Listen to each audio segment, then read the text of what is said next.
heureuse de vous retrouver en cette fin de semaine pour passer nos soirées du week-end ensemble sur l'antenne d'Europe 1. Ce soir, je réponds dans mon introduction à une question de Lucie au sujet de la spiritualité, de l'âme et du divin. Voici une notion qui, pour beaucoup, évoque la religion. Or, la spiritualité n'est ni un système religieux, ni une philosophie culturelle. Elle est une des dimensions de l'être humain. Elle consiste à reconnaître l'existence de notre essence, de notre moi véritable. C'est la partie lumineuse, grandissante et vibrante de nous-mêmes à laquelle on accède par l'expérience. Et lorsque nous sommes en connexion avec elle, elle transforme notre état intérieur qui se caractérise alors par la joie et la liberté. En fait, elle agit un peu comme une source d'énergie. Et nous sommes invités à réaliser cet état en observant les jeux de l'ego, ses résistances et en cultivant la confiance et le lâcher-prise. Des sujets dont on parle beaucoup dans la libre antenne. Des clés pratiques aussi telles que l'observation de nos sentiments et la méditation permettent d'accéder à l'éveil, une façon d'explorer nos dimensions à la fois plus profondes et plus élevées. Parce qu'en élevant la qualité de notre énergie, autrement dit notre niveau de conscience, nous devenons réceptifs à d'autres réalités. C'est la découverte de notre dimension divine et la compréhension que nous avons la possibilité de la développer qui nous guide aussi dans le sens à donner à notre vie.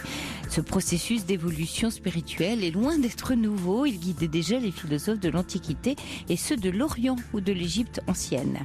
Alors dans la journée, je vous conseille de vous exercer à repérer ce qui vous a plu, ce qui vous a causé de la joie, que ce soit une petite joie fugitive et souvent inaperçue de quelques secondes ou une grande joie. Quelles que soient vos difficultés du quotidien, vous découvrirez, si vous voulez bien y prêter attention, que la vie vous offre beaucoup de petits cadeaux ainsi que beauté, générosité et témoignages d'amour. Ajoutez-y une pensée de reconnaissance et puis remercier est une façon d'alimenter l'essence en nous et de lui donner une place croissante. Allez, toute l'équipe vous accueille ce soir avec joie et profonde gratitude. Corentin et Quentin attendent vos appels au 39 21 et c'est Romain Diomède qui réalise cette émission. Vous pouvez aussi réagir à ce que vous entendez à l'antenne par SMS en composant le 7 39 21 en commençant votre texto par le mot nuit ou partager avec nous en envoyant un mail sur le site europe1.fr. Et puis j'en profite pour vous rappeler que la page Facebook de la Libre Antenne du Week-end est aussi à votre disposition pour prolonger les échanges. Allez, j'attends vos appels au 39 21. Toutes vos confidences à Sophie Peters au 39 21. Au 39 21. 50 centimes la minute plus coût de l'appel. Bonsoir Monique. Oui, bonsoir. Bienvenue. Bonsoir Sophie. Je viens vers vous parce que j'ai un souci qui s'éternise et que je n'arrive pas à résoudre. Oui, on sent beaucoup de lassitude dans votre voix. Oui, oui, s'entend. absolument. Oui, quel est votre souci, Monique? Alors, mon souci est le suivant. J'ai un ami depuis une vingtaine d'années. Cette relation est devenue malsaine parce que nous avons nos résidences distinctes, nos autonomies financières,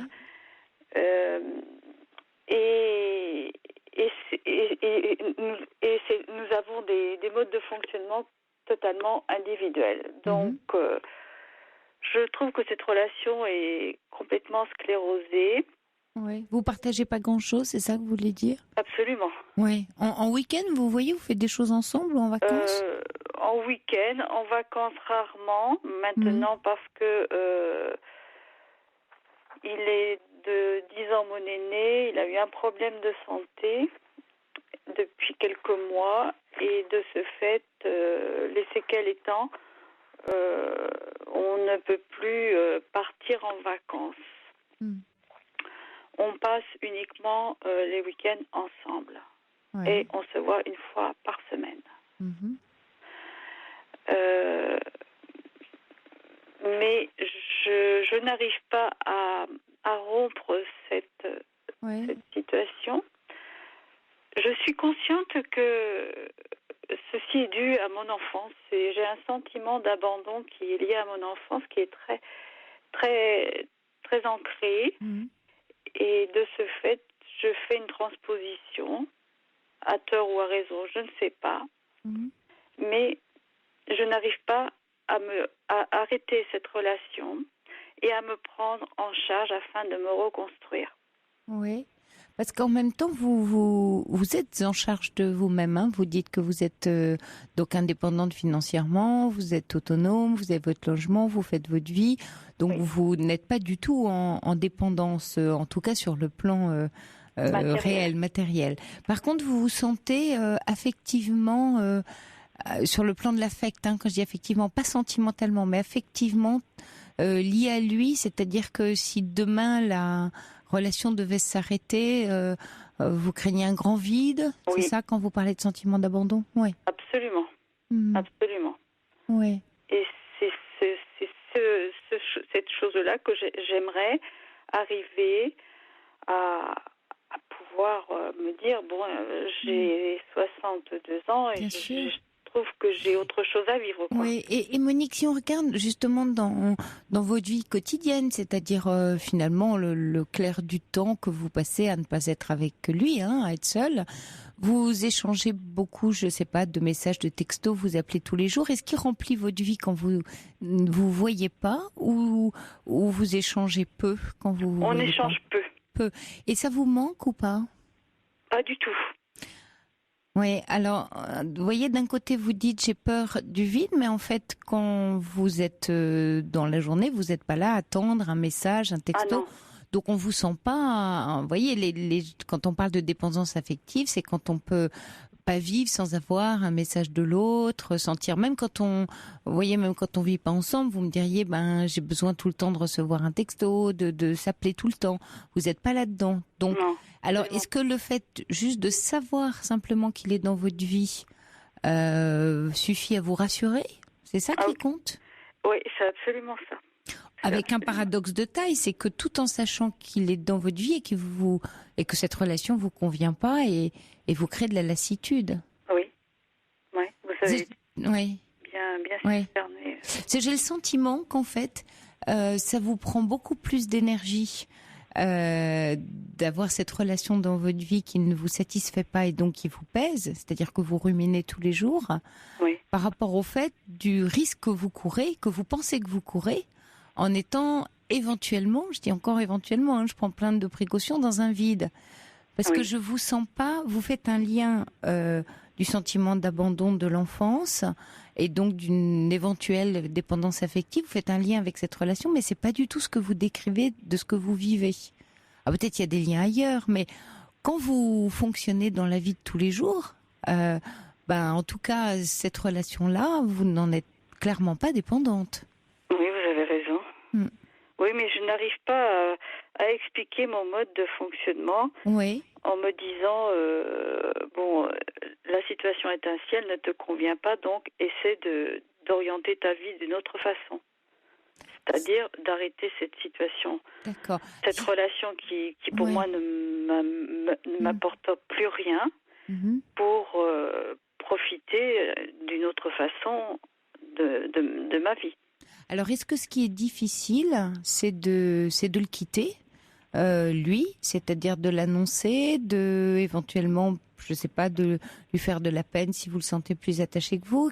Quel est l'impact, quel est le risque ou quelle est la peur plutôt qui vous anime par rapport au fait d'arrêter cette relation ou celle de vous dire, parce que c'est des choses qu'on entend aussi dans cette émission, de dire « Ah, mais je retrouverai plus jamais quelqu'un et je resterai seule ». Oh non. Non, c'est pas ça. Non, c'est pas ça. C'est le fait de me dire de me reconstruire d'une part, de me refaire un cercle relationnel, d'avoir des activités pour passer à autre chose. Et enfin, c'est plein de contradictions.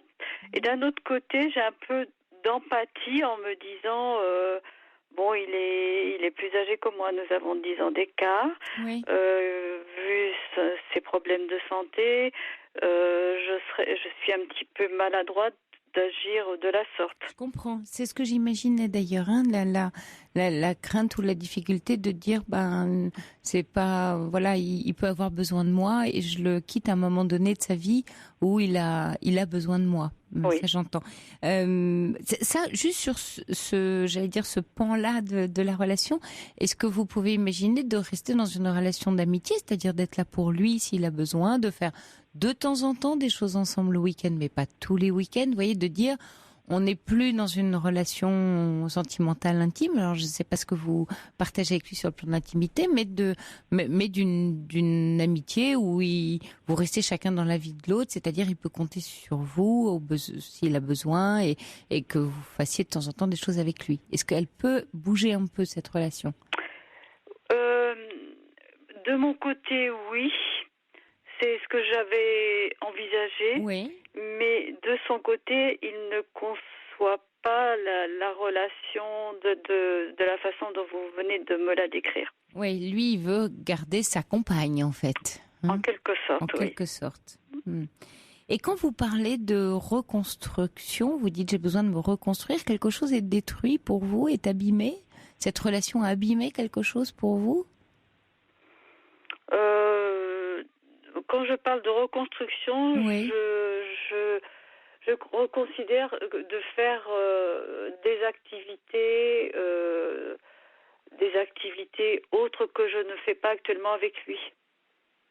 Des sorties amicales, profiter de différentes choses. Oui, c'est le besoin que vous ressentez, le besoin d'avoir d'autres types de relations, de découvrir d'autres gens, de nourrir un peu votre vie avec des horizons nouveaux. C'est ça votre besoin. Voilà. Absolument. Et là, vous vous sentez un peu enfermé. Ah ben complètement. Oui, d'où le paradoxe avec cette histoire de crainte du vide, parce que finalement, le pseudo-vide que vous imaginez, il va vite se combler, puisque vous en avez l'intention et vous c'est pas pour vous replier sur vous. Donc moi j'ai le sentiment que votre difficulté elle est plus dans la culpabilité qui peut se comprendre de quitter un homme plus âgé qui a peut-être des soucis de santé, qui compte sur vous et qui est très attaché à vous manifestement. Oui, vous avez entièrement raison. C'est plus ça, oui. Oui. Et qu'est-ce qui, vous voyez, parce que il veut pas, vous me dites, il veut pas transformer la relation, mais il n'a pas à vouloir ou ne pas vouloir. C'est-à-dire que si vous dites, dans une relation entre deux personnes, c'est pas comme il veut pas, je reste avec lui. C'est-à-dire c'est vous à un moment donné, c'est plus votre besoin et vous n'êtes pas heureuse comme ça, et puis on sent que voilà ça vous pèse de dire je suis là pour toi en tant qu'amie et je te lâche pas comme ça, tu peux compter sur moi, mais je n'ai plus envie d'être ta compagne. Oui, mais lui il a une telle emprise sur moi que j'arrive à lâcher prise, mais pas dans le sens dans lequel je souhaite. Dans le bon sens. Je me soumets, quoi. Oui, vous soumettez. Et je pense que c'est là où tout votre vocabulaire prend son sens quand même, parce que vous parlez de reconstruction, vous parlez de crainte, vous avez une énergie très basse. Vous voyez, on sent qu'il y a de l'emprise, on sent que vous êtes un peu dans un piège dont vous voyez pas comment sortir. C'est pour ça que c'est confus.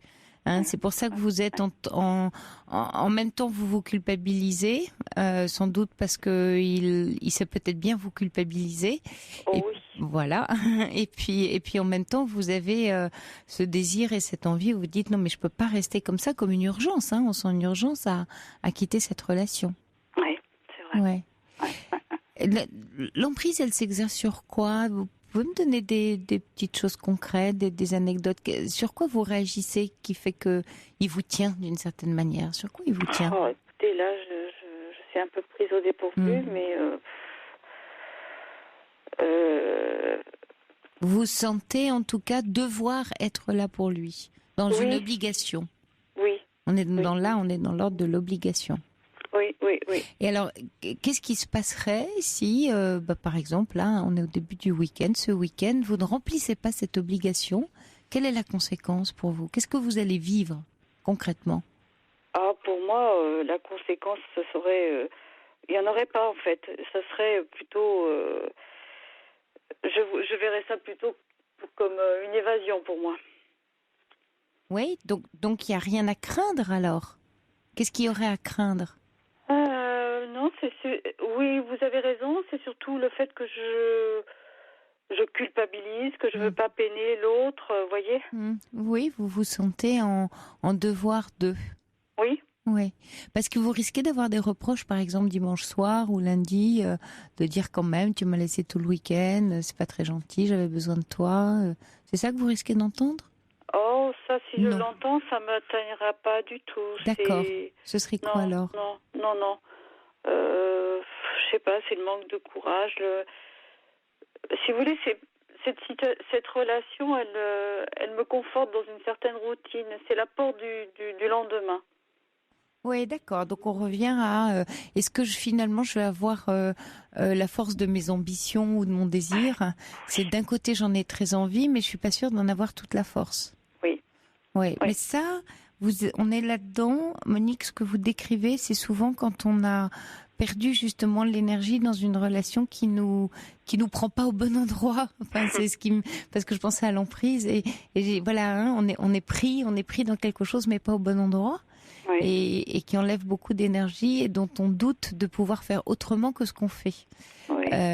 Si vous tentiez justement l'expérience un week-end, 2 week-ends, voir qu'est-ce qui se passe, comment vous le vivez. Oui. Vous voyez que voilà, comme un week-end de vacances, un week-end où vous n'êtes pas disponible. Voilà. Oui.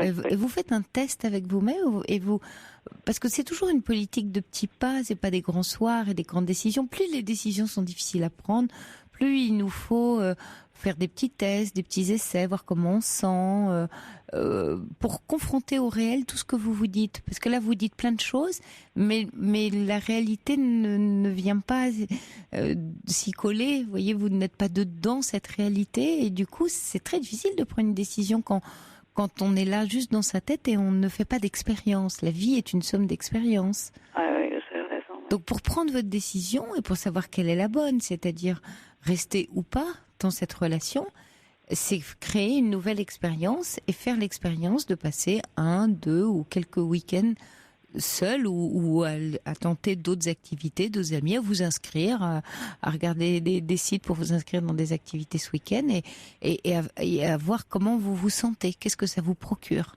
Je me sens bien, ça me crée de l'énergie, mais ça me rend triste. Finalement, je regrette, j'aurais préféré passer le week-end avec lui, j'en sais rien. Oui, vous avez raison. Oui. C'est des petites expériences qu'il faut que je mette en place. Oui. Là, il y a un auditeur qui dit le syndrome de l'abandon, on peut se compenser par une meilleure confiance en soi. C'est vrai, parce que la confiance, c'est l'action. Et une meilleure idée de vous-même. Vous avez 62 ans et plein de choses encore à vivre. Et sans doute que votre problème, apparemment, ne date pas de ces récents ennuis de santé à lui. Donc, voilà. Effectivement, cet auditeur a raison.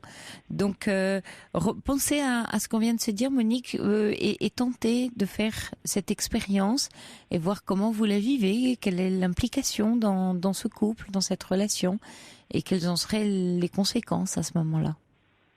Très bien, très bien. Bon courage à vous et surtout bon week-end alors, Monique. Je vous remercie. Oui, merci. Je vous tiendrai au courant. Oui, avec plaisir. Avec plaisir. Bon week-end. Au revoir. Merci Sophie, au revoir. Bonsoir Michel. Oui, bonsoir Sophie. Bienvenue. Enchanté. Oui, moi aussi, j'aime bien enchanté. C'est vrai que c'est un joli mot, enchanté. Je vous entends régulièrement. Oui. Voilà, ça m'apaise. Merci. Donc voilà, Et qu'est-ce qui vous amène ce soir dans la libre antenne? Oui. J'ai 55 ans et depuis 4 ans, j'ai déclaré un glaucome. C'est de la tension oculaire et... Oui. Et le coup près est tombé, je suis en cécité depuis 1 an. Depuis 1 an, oui. Voilà, donc je me retrouve, on va dire le mot, aveugle. Oui, aveugle. Donc j'ai dû arrêter mes activités professionnelles. Oui. J'étais ingénieur dans l'imprimerie, j'avais un bureau à Paris, enfin bref. Oui.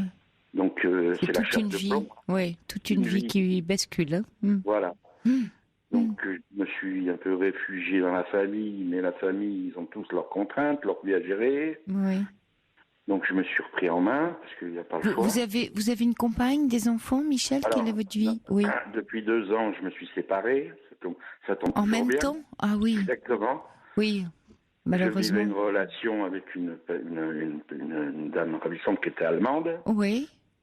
Et malheureusement, elle souffrait d'addiction au vin. Alors je me battais pour essayer de faire comprendre qu'il fallait sortir de cette addiction. Et j'y suis pas arrivé et la vie nous a séparés. Bon, voilà. Oui, je comprends. C'était très difficile à gérer. Et moi, j'étais en train de perdre la vue, donc c'était... Ah oui, non, vous pouviez pas être sur tous les fronts. C'était trop lourd pour moi. Oui, voilà. beaucoup trop lourd. C'était pas une aide pour vous. Donc je me suis réfugié en Corse parce que j'ai un pied-à-terre. Oui. J'avais investi depuis des années sur Ajaccio. Donc ça, c'est mon havre de paix. Oui, j'y vais tout l'été, j'y vais quand je veux, je suis chez moi. Oui. Mais malheureusement, je me suis aperçu que bon, la plage, les amis, ça suffisait pas. Il fallait que je me reprenne en main. Donc là, je suis revenu en Bourgogne. Je suis en train de prendre des cours de locomotion. Oui. Alors, la locomotion, c'est tout l'art de se déplacer avec une canne blanche. Oui. Pour enfin avoir une agrégation, on va dire ce mot-là, pour l'obtention d'un chien guide. D'accord. Oui, il y a plein de démarches. Oui. Exactement. On ne donne pas un chien, si vous voulez, on ne met pas un chien en danger. Oui, d'accord. Voilà. Il faut déjà être très autonome avec. Pour avoir un chien, d'accord. Voilà, il faut être déjà très bon à la canne blanche, tout seul dans la rue, sur ses parcours de vie. Et lorsqu'on est bien au point, en sécurisation surtout, là, les écoles de chiens guides vous prennent en main. Et après, on obtient un chien. Voilà. Donc, je suis en train de travailler sur ce... J'ai des cours de locomotion qui sont en place. Oui. Bon, tout va bien, ça va. Tout le monde me dit que je me bats bien, j'ai le moral. Oui. Mais ça isole, quoi. Je suis passé d'un fort relationnel à... Moi qui travaillais sur des gros marchés, j'avais un bon relationnel. Et voilà, j'ai coupé avec tout ce monde. Oui, puis plus d'activité sociale, plus de métier.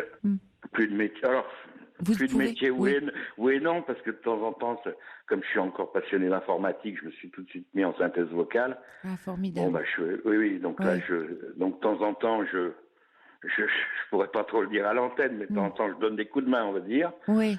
Sur des marchés, voilà. Oui, bien sûr, bien sûr. Oui, d'être actif. Oui. D'être un peu actif, voilà. J'ai encore quelques clients qui me font confiance, bien sûr.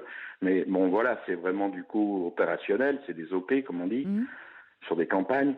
Mais bon, ça suffit pas. Maintenant, il faut que je trouve un quotidien de vie. Mais il y a tout à reconstruire, reconsidérer, redonner du sens. Oui, tout change en fait. Et en plus, alors la cécité, alors je sais pas si c'est lié à la cécité, c'est sûrement lié à l'handicap d'ailleurs, je pense, parce que je vais nager de temps en temps. J'ai une grande piscine à côté de la maison, donc je vais nager. Je vois quelqu'un qui est en fauteuil, on discute beaucoup, et lui il me dit que l'handicap fait peur, en règle générale. Et isole énormément. Oui. Parce que vous avez perdu, vous trouvez des amis, enfin il y a des gens qui se sont éloignés de vous. J'ai retrouvé tous mes amis d'enfance. Oui. Parce que j'ai passé le bac. Là où je vis, j'ai passé jusqu'au bac. Après, je suis parti en grande école à Paris.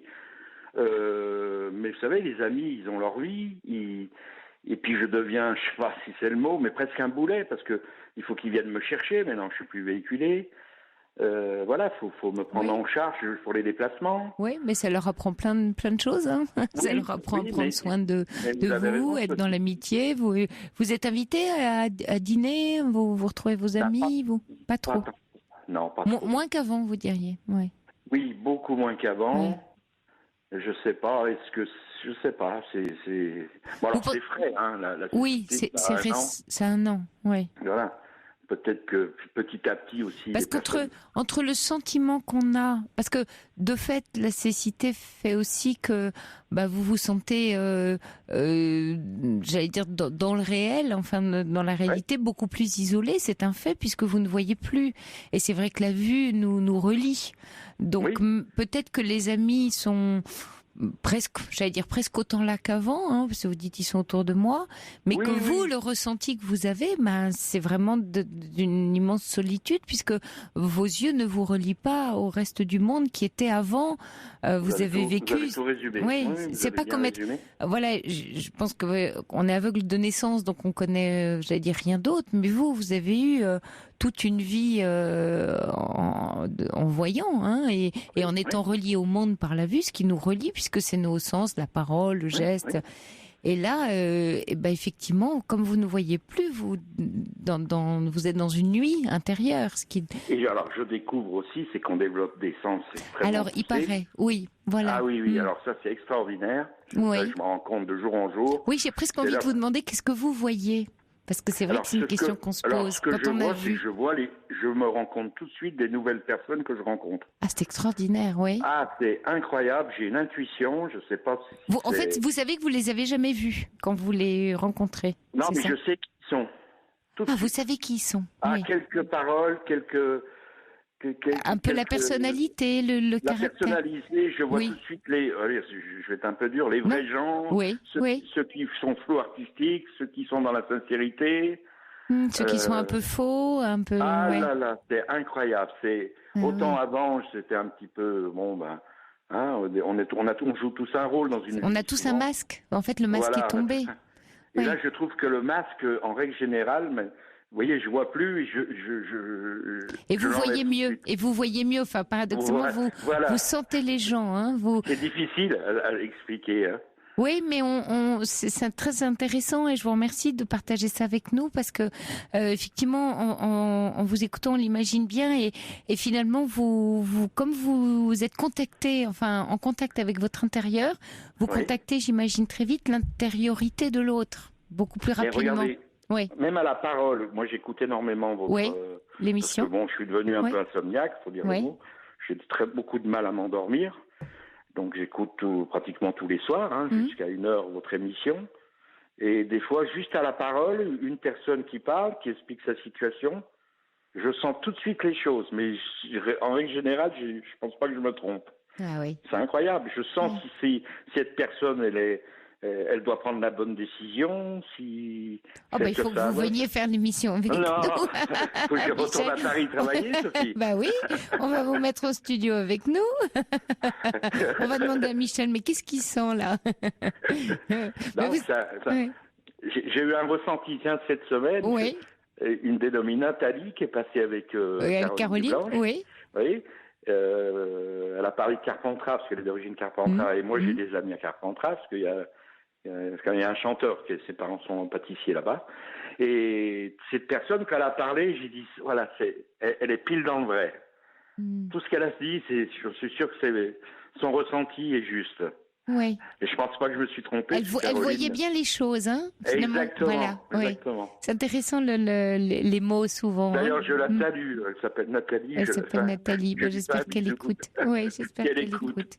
Ouais. Voilà. Ouais. Est-ce que vous-même, du coup, Michel, est-ce que c'est aussi valable ce que vous nous décrivez sur vous-même? C'est-à-dire, est-ce que vous êtes plus au contact de vos émotions, de vos ressentis, de la connaissance de vous? Est-ce que quelque chose a changé dans ce domaine-là pour vous?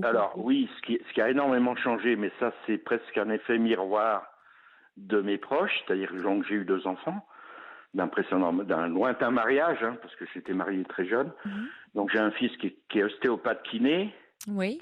Il est loin de chez moi, donc on se voit pas tant que ça. Mais j'ai une fille qui est sur place, qui est infirmière en psychiatrie. Et ma fille Marlène, quand elle me voit, elle me dit, tu as changé, tu es plus le même homme. Je suis devenu beaucoup plus clairvoyant, je vais à l'essentiel. Elle me dit, c'est incroyable comme tu as changé. On change, forcément. Je sais pas si on évolue, je sais pas si c'est le mot. Oui, bien sûr. Je sais pas, on va à l'essentiel, je sais pas comment décrire la cécité. Déjà on écoute énormément.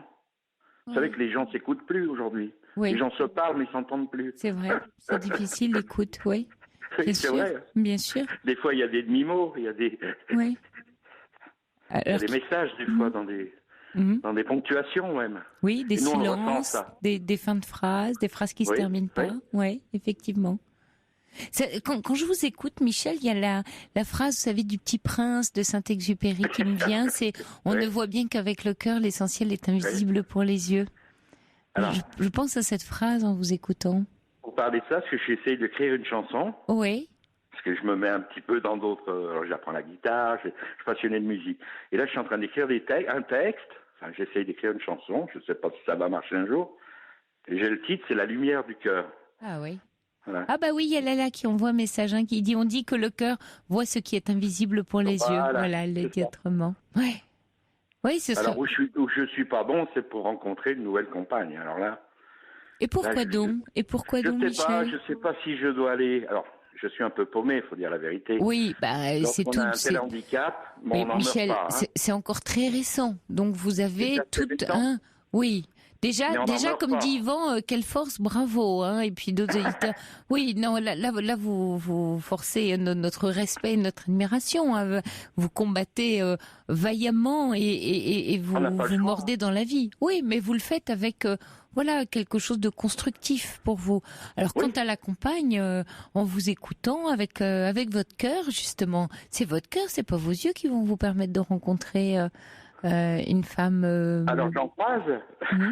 Comme je vais à la piscine, on finit, il y a un gros sauna hammam, un espace santé dans notre centre nautique là. Donc là, forcément, à force d'y aller régulièrement, on croise toujours les mêmes personnes. Ouais. On discute, avec des femmes qui sont disponibles, on se parle. Et je sais pas, autant avant, j'avais aucune difficulté, faut dire le mot, pour faire des belles rencontres. Et là, je sais pas, j'ose pas. Est-ce que ça va être provoquant de demander un téléphone? J'y arrive pas, je sais pas faire. Je suis plus bon. Oui, parce que vous n'accrochez plus, comme le regard n'accroche plus, vous vous n'avez pas l'information. Je la vois pas. Oui, voilà, mais alors du coup, justement, comme vous me dites tout à l'heure que vous sentiez les gens, peut-être quand une femme vous plaît, c'est plus difficile de la sentir. Là, vous êtes plus, dans une timidité intérieure à ce moment-là. C'est je ça le sens tout de suite si elle me plaît, mais ça me fait peur. Ah, ça vous fait peur, oui, parce que vous ne savez pas si vous lui plaisez. C'est le retour image que vous n'avez pas. D'accord. Vous avez de la réflexion. Mais en même temps, en vous parlant, quand vous parlez, comme vous dites, vous entendez à sa voix si, je sais pas, si vous la faites rire, si vous la mettez de bonne humeur, si elle a l'air heureuse de parler avec vous. Voilà. Comme je suis bourré d'humour, moi je déconne tout le temps. Oui, j'entends ça. Ça joue énormément. Oui. Donc... Mais il n'y a pas de déclic pour que je puisse... Oui. Je sais pas, vous savez, quand on a la vue, on se rend pas compte. C'est vrai, bien sûr. On se dit, tiens, on saute dans une voiture, on va prendre un pot. Ou tiens, je vous propose samedi, on va se faire une balade. Vous pouvez pas lui proposer, mais oui, je comprends. C'est plutôt ça, en fait, le sujet. C'est que du coup, vous pouvez pas être moteur dans la proposition. Voilà, comme vous dites, je vous emmène prendre un verre ou je vous donne rendez-vous au restaurant. Vous voulez me donner un rendez-vous, Sophie? Non, il y a Emma qui envoie un message en disant, vous êtes très touchant, Michel. Je suis chanteuse et pianiste et je vous encourage à faire de la musique. Je m'y mets, là. Je suis en train d'écrire. Alors, vous dites à Emma que je suis passionné. Parce que mon nom, je ne le dirais pas, mais il est d'origine, j'avais un grand-père grec. Je suis d'origine grecque. Ah, formidable. Je suis passionné, j'ai toute son œuvre. Et je l'ai rencontré en 78 à l'île Saint-Louis. Il s'appelait Monsieur Georges Moustaki. Voilà. Ah oui. Ouais, oui, je l'ai rencontré, Georges. J'allais voir son QG, là où il déjeunait régulièrement, où il habitait à l'île Saint-Louis à Paris. Oui. Et j'ai toute son œuvre. Et là, je m'inspire beaucoup de lui. Sur sa philosophie, sur sa... Oui, il m'aide beaucoup. Je sais qu'il est parti il n'y a pas longtemps, il est décédé à Antibes. Oui, non, mais je correspondais avec lui. C'était un homme qui me passionnait. Oui. Très riche, très intérieur lui aussi. Il a écrit une chanson qui s'appelle comment ça s'appelle, la Révolution permanente. Je ne sais pas si vous la connaissez. Oui. Non, je ne la connais pas celle-là. Je vais la découvrir alors. Non, je ne la connaissais pas. Alors, vous verrez, c'est sur... c'est extraordinaire comme il l'a écrit ce texte parce qu'il a on ne sait pas qui c'est la Révolution permanente. Bien sûr, c'est sur la révolution en soi-même. Bien sûr, c'est ce que je comprends. Oui. Voilà, mais il a plein de sens. Ça peut être une femme, ça peut être. Formidable. Faut écouter ce texte. Je vais l'écouter. Oui, je vais l'écouter avec plaisir. Les auditeurs sont très touchés par votre témoignage. Alors, je vous en lis un autre message. Vous êtes vachement courageux et très volontaire. Cette perception extraordinaire vous permet de vite faire le tri entre les vraies et les fausses personnes. Cela devrait vous permettre de rencontrer une belle personne. Et c'est vrai, vous savez, Michel, vous nous confiez au début de votre témoignage que vous aviez dans une relation précédente, une compagne qui avait, qui était un peu partie dans l'alcool, et sans doute que là vous allez rencontrer d'autres profils. Les scénarios vont changer pour vous là maintenant.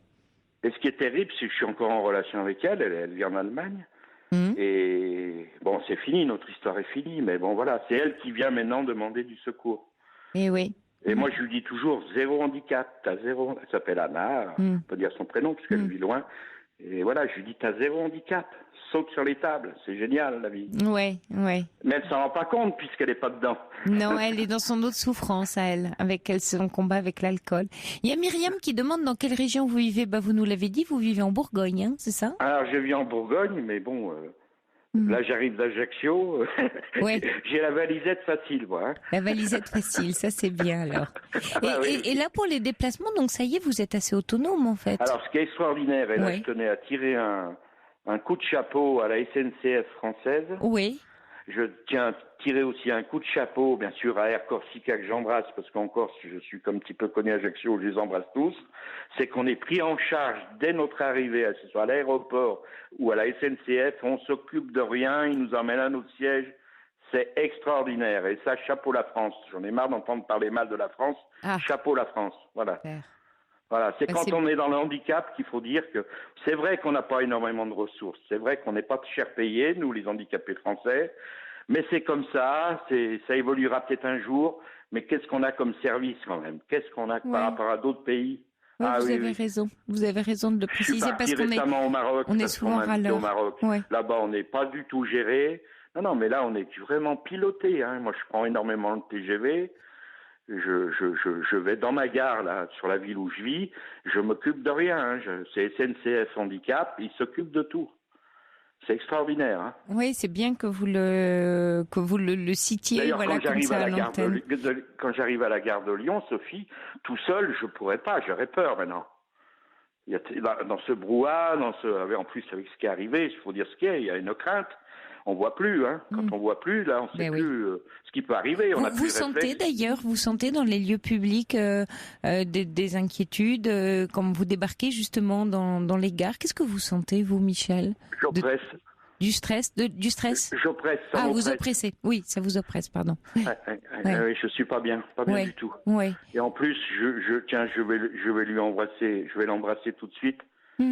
Il s'appelle Jean-Michel et c'est un ami à moi qui vit à 7 km de la ville où je vis à Châlons. Et son fils est décédé au Bataclan. Voilà, je l'embrasse Jean-Michel. Ah oui, voilà. Merci Michel. Ouais. Voilà, je l'embrasse beaucoup parce que lui, vous voyez, il vient me voir et il vient me voir si moi je vais bien. Ouais. Alors que son fils de 39 ans a été tué au Bataclan. Voilà. Ouais. Merci d'avoir une... Dans la vie. Oui. Il y a toujours pire, hein. Oui, alors je sais pas. Quelquefois ça peut nous consoler et effectivement, hein, c'est important de relativiser ce qui nous arrive et en même temps de vivre aussi pleinement les difficultés qu'on a à vivre. C'est pour ça que quand je vous dis, Sophie, qu'on a 0 handicap, on ne sait pas, mais c'est génial la vie. Quand on n'a pas de problème de santé. Mais il faut sauter sur les tables, hein, faut y aller, hein, faut vivre, hein. Tant pis si c'est dur, tant pis si on prend des coups. La vie, ça serait trop facile si c'était toujours génial. Finalement, c'est souvent ce que je dis, c'est que les épreuves nous permettent d'éprouver et donc de grandir et de découvrir de nouvelles choses en nous, de croissance, de relations aux autres. C'est finalement le sens de votre témoignage, Michel, c'est que dans ce qui vous arrive, vous êtes en train de nous raconter une nouvelle relation au monde, à vous-même, aux autres, d'une vie qui change. Alors oui, il faut tout reconstruire dans le sens pratique du terme, et c'est pas rien, hein, c'est beaucoup d'énergie. Et en même temps, dans votre témoignage, vous nous racontez toute la sensibilité que vous découvrez, la relation aux autres, à vous-même. Les choses changent, vous bougez, vous bougez, vous vous éveillez à autre chose, une autre partie de vous s'exprime finalement. J'ai développé une expression, parce que je ferai rire 2-3 amis avec ça. Dès que je rencontre quelqu'un de génial, j'ai envie de le prendre en photo. Mais je vois plus pour le prendre en photo. Oui, vous le voyez plus. Ouais. Alors, vous l'imprimez dans votre perception. C'était mon métier en plus. L'imprimerie. L'imprimerie. Oui, c'est ça. C'était votre métier. Les vrais gens, qu'est-ce que ça fait du bien. Oui. Alors il y a Clément qui vous écoute et qui dit que la chanson de Georges Moustaki, vous parlez de la révolution permanente, s'intitule Sans la nommer. Et Clément dit très belle chanson que je chantais avec mon père et un ami. Magnifique. Voilà, Sans la nommer. Voilà, excusez-moi, ça c'est bien sans la nommer. Oui, vous voyez, c'est formidable dans cette émission parce que les auditeurs sont là, vigilants, à l'écoute. Donc c'est aussi, ils donnent des informations et c'est important. Il y a Clélia qui vous embrasse et Françoise dit, je me rappelle un document que j'avais vu à la télé, une jeune femme qui voyageait avec son compagnon non-voyant. Il sentait les odeurs autour d'eux et lui indiquait ce qu'elle ne voyait pas. C'était très beau, dit Françoise. Alors, elle a entièrement raison parce que quand je vais me balader dans le maquis, mais c'est ce que j'y pensais quand vous avez parlé d'Ajaccio. Je me suis dit, les odeurs, quelle chance. Et en plus, j'ai un ami qui fait ça. Il fait des essences naturelles au-dessus de Corté. Et je ne vais pas citer son nom. Et il commercialise ses produits. Et quand il m'emmène dans comment ça s'appelle ça, on va dire son entrepôt où il fabrique ses essences. Oui, ses essences. Je sais tout de suite, c'est moi qui découvre ces essences avant qu'il me les nomme et il me dit, mais c'est incroyable comme tu as tout mémorisé. Mais on développe d'autres sens. C'est ce que vous disiez, oui. On développe d'autres sens. C'est une auditrice aussi qui dit, je suis entièrement d'accord avec Michel. Je suis moi-même non-voyante. En effet, on ressent les personnes, leur énergie, l'ambiance qu'elles dégagent et c'est merveilleux car on sent évoluer nos relations. On sent les relations. Alors, relations. Qui veut se marier, je suis pas libre samedi. Oui, alors pas samedi, mais moi je sens que vous allez avoir pas mal de messages, Michel, ce soir. Écoute, si je peux correspondre, parce que franchement, je voulais finir là-dessus, Sophie. Oui. J'essaye un peu Internet parce que je suis pas, malgré que faut essayer, on sait jamais. Et j'y arrive pas. Je chatte et ça me, c'est pas mon monde. Je sais pas. Direct. J'étais correspondant naturel, j'aimais bien les rencontres spontanées. Ah oui, et vous avez un sentiment de froid. J'ai essayé encore récemment, j'ai correspondu avec une fille qui me paraissait simple, bien, voilà, sûrement très bien d'ailleurs. Mais je sais pas, c'est trop lourd pour moi, ça va pas vers l'essentiel, faut se parler. Alors, elle m'écrit et moi je l'écoute, comme je suis en synthèse vocale. Oui. Et je lui explique que c'est long. Voilà, je lui dis, moi, oui, il faut qu'on se voit, quoi. Enfin, vous voyez, sans plaisanterie. Je lui dis, il faut qu'on se voit, mais je te verrai pas. Mais c'est pas grave. C'est ça, oui. Oui, j'avais envie de vous le dire en riant, c'est ça. Il faut qu'on se voit. Je te verrai pas, mais c'est pas grave, exactement. Ouais. Oui, parce que pour vous, c'est long de correspondre comme ça. Mais peut-être, finalement, arrivé à un âge de la vie, on est un peu blessé, on se cache derrière un écran, c'est un peu plus long, c'est un peu tout ça qui se passe, hein. Il y a un site, Sophie, je sais pas s'il peut le nommer, il s'appelle Disalove. Bon, il est spécifique aux déficients visuels pour des correspondances, pour des rencontres. Oui. Pourquoi pas? Il y en a qui y arrivent, hein. Je veux pas, moi, je sais pas faire, quoi. Vous voyez, il y a une association de déficients visuels là où je vis. J'y vais, je corresponds, ils ont des tandems, je vais aller pédaler avec eux, parce que j'aime bien aussi me bouger. Mais voilà, ça s'arrête là. Justement, alors là, vous ferez des rencontres de visu. Oui, mais c'est fait, mais j'y suis allé, mais c'est pas je me sens pas handicapé. Ah oui, c'est ça, je comprends. Ah non, mais moi, c'est frais, je me sens pas du tout handicapé. Oui, ça s'entend d'ailleurs. Je rencontre des gens, ça fait 10, 15, 20, ou avec de naissance. Alors eux, c'est une autre planète, parce que ils ont une autre philosophie parce qu'eux, ils se sentent pas handicapés, comme Oui, donc en fait, vous, dès que vous allez avoir votre chien là, et même avant, dès que vous êtes vraiment bien autonome, vous allez faire des activités sans être forcément obligé d'être dans des associations pour handicap. Je voulais un camping-car, moi. Ah oui, c'est une bonne idée. Il faut trouver la compagne pour le conduire. Alors, vous avez j'ai compris, ça y est, j'ai compris. Bon, il est prêt, Michel, à partir en camping-car, cherche conductrice, voyante de préférence, sachant conduire un camping-car. Alors, il y a Laure, qui laisse son numéro. Je souhaiterais parler avec Michel, que je trouve formidable. Donc, on va vous transmettre son téléphone hors antenne. Il y a Didou, Paris, qui dit, il est extraordinaire ce type. Merci pour son témoignage plein d'espoir. Une belle leçon de vie pour tous. Et c'est vrai, Didou dit, vous pouvez apporter beaucoup aux autres. Et vraiment, je vous remercie du fond du cœur, Michel, de nous avoir appelés dans l'émission. Moi, je voudrais remercier Quentin. Oui. Tiens, que j'embrasse, même si je ne suis pas homosexuel. Il est ravi, il rit Quentin derrière la vitre. Et j'embrasse très très fort, c'est Sophie. Oui, c'est Sophie, exactement. Voilà, ça je vous embrasse Sophie, très fort. Oui, merci à vous. Alors, il y a et puis continuez bien. Oui, Michel qui dit, je vous lis quelques messages avant qu'on se quitte. Oui. J'admire votre courage, votre optimisme, je vous sens très intéressant à vivre, à écouter. Et elle laisse son téléphone et c'est une Michel Le, pour un Michel sans eux. Alors, comment je vais faire? Parce que je suis en panne d'SMS, je sais pas comment je vais les prendre. Non, vous inquiétez pas. Il y a Quentin qui va vous rappeler hors antenne dès qu'on sera quitté. Vous restez en ligne. Quentin après va vous reprendre et puis vous donnera tous les contacts. Et puis je lui donnais l'astuce. Comment je vais les mémoriser. D'accord. Ah oui, d'accord. Il va me les mettre sur ma boîte vocale. D'accord. Pas décrocher. D'accord. Non, vous inquiétez pas, on va s'organiser. Et puis il y a Cœur de Pirate qui dit bravo Michel pour votre humour et votre force de vie. Vous êtes un exemple. Merci. Et oui. Cœur Pirate, c'était une chanteuse.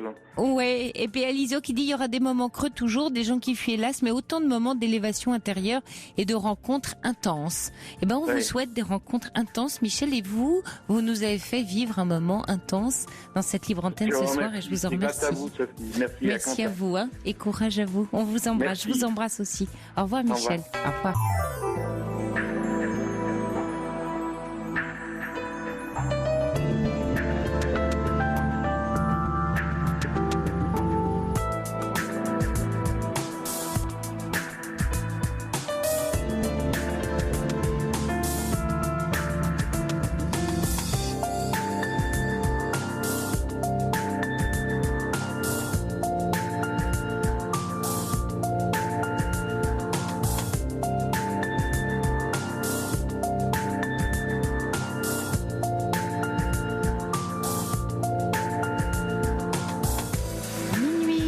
Vous écoutez Europe 1, nous sommes ensemble encore pendant une heure de direct, une heure pour nous confier un peu de vos joies, de vos peines, un lieu de partage et d'échange où nous nous écoutons et nous nous répondons.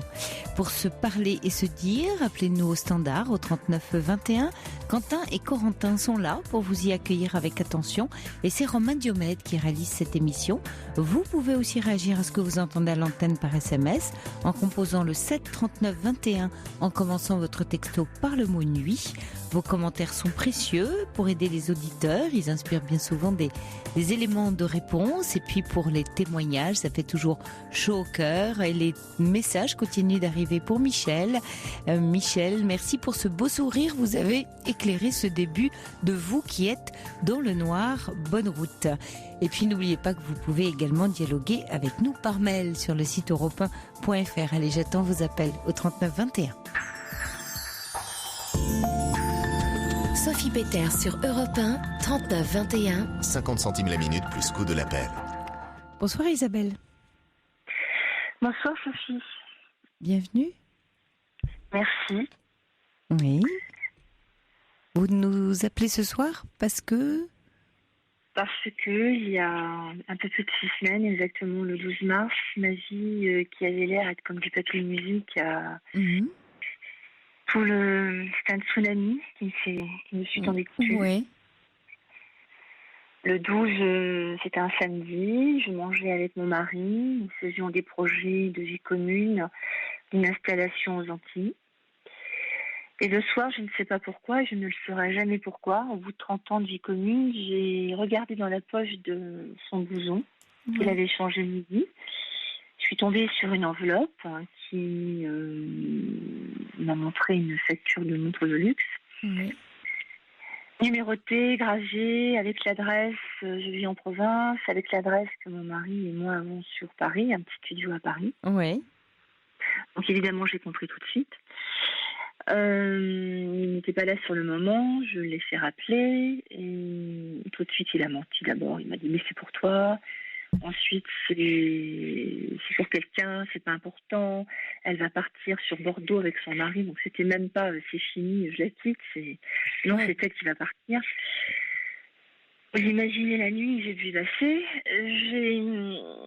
J'ai pu entre-temps quand même obtenir un numéro de téléphone. Il m'a lâchement donné le numéro de quelqu'un qui en fait faisait partie, pour moi c'est plus une victime, d'une série de jeunes femmes Et il vous a donné le numéro pourquoi Il m'a donné un numéro de téléphone parce que je voulais parler à cette personne. Ouais. J'étais dans un état pas possible et il m'a donné le numéro de quelqu'un. Pour vous dire que c'était pas important, pour vous rassurer. Voilà. Ouais. Et en fait, il m'a pas répondu. Et puis, j'ai fait quelque chose dont je suis pas spécialement fière, mais si je l'avais pas fait, j'aurais pas pu découvrir tout le reste. J'ai bluffé. Ouais. J'ai bluffé en disant que cette montre était destinée à une de mes filles. J'ai 2 grandes filles, encore un petit garçon qui a à peine 12 ans. En disant qu'elle avait subtilisé cette montre et tout. Et là, j'ai une réponse, c'est ce que j'attendais. Et c'est le mari de la maîtresse qui me répond qu'il est fort désolé, que nous sommes les infortunés époux de cette longue relation qui dure à peu près depuis 1 an et demi. Mais que mon mari est surtout le prédateur puisqu'il est un dangereux pervers narcissique qui sévit sur des fausses identités. Et il me donne des liens. Apparemment, le mari est un ingénieur informatique assez fort. Ouais. Et donc là, je tombe sur des liens. Je découvre un personnage que je ne connais pas, avec qui je vis depuis 30 ans. Il a un prénom qu'il a transformé en prénom anglais. Il a transformé notre famille en nom anglais. C'est lui. Je reconnais des photos de Facebook que moi j'avais pu faire sur un lieu de vacances. Et puis surtout des photos de jeunes femmes, des commentaires avec des mots d'amour que j'ai jamais entendus, des promesses de toutes choses. Et puis bon, ça s'arrête. J'ai fait la bêtise parce que évidemment je l'ai fait constater par le huissier de justice et j'ai consulté l'avocate. Ouais.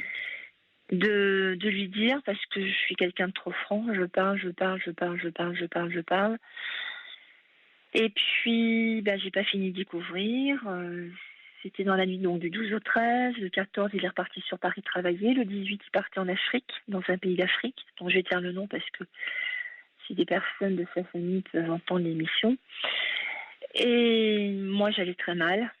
J'allais tellement mal parce que j'ai eu un fort choc émotionnel. J'ai demandé à me faire hospitaliser en EPSN, qui n'a rien servi parce que c'était pas du tout la réponse apportée à ce que j'attendais.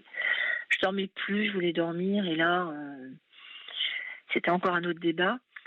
Au bout de 3 jours, je suis ressortie. J'ai été accueillie chez une amie qui m'a bercée comme un bébé, qui s'est vraiment bien occupée de moi. Je suis rentrée chez moi le samedi. Mon mari rentrait de sa 2e semaine de travail, la première qu'il avait passée à Paris et la 2e semaine qu'il avait passée en Afrique. Et là, je rentre chez moi, donc avec beaucoup d'appréhension, puisque je n'avais toujours pas eu d'explication de son infidélité. Oui, vous n'étiez pas vue depuis 2 semaines. Au bout de 2 semaines, j'avais aucune explication. À part que c'était pas important. Je pas un parfum une montre de ce prix-là sans éprouver des sentiments. Et puis, mon avocate m'avait conseillé de fouiller et de chercher parce que il est très malin et j'ai fait dans sa voiture. Oui. En nuit, je suis allée dans son coffre et tout. J'ai trouvé sa mallette de travail. Un compartiment était fermé avec un cadenas. J'ai mis plus d'1 heure à le casser. Et là, je suis tombée sur un appareil photo numérique, d'ailleurs qui appartient à mon petit garçon, à des micro-cartes SD. Et puis, j'ai découvert des choses qui m'ont fait vraiment, vraiment mal. C'est-à-dire que depuis des mois, alors que mon mari était en pleine promesse d'une vie toute nouvelle pour nous, j'ai 55 ans, il va en avoir bientôt 52, qu'il l'a emmené dans notre appartement parisien, qu'il l'a emmené à la Coupe du Monde de rugby à Londres au mois d'octobre, qu'il l'avait emmené en Afrique, là, au moment où j'étais hospitalisée.